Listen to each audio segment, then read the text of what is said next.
di ba? Papalamigin natin ng konti. Tapos tsaka natin itatakpan at ilalagay sa fridge or sa freezer. This is the second batch of preserving food. Okay, this is kare-kare, tatlong tub at tatlong tub din ng sinigang.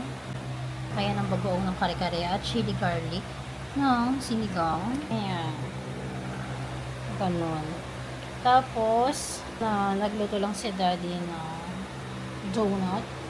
This is covered with powdered milk and honey glaze. Pretty! Sisave na natin yan sa ref. Yung sinigang, ilalagay ko sa freezer. Pero mag-iiwan ako ng isa sa fridge. Pero itong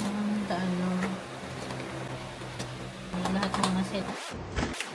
Ito na ang etsure. Ayan. So, tatlong sinigang, tatlong kare-kare, dalawang dinuguan. At may imbak na ding rice. Meron din akong sotanghon dito, tsaka adobong gizzard. At ang juice, fresh carrots, cucumber, apple na juice. Sanay ng sariling mag-save. At para hindi mapanis, lagyan ng pang-preserve.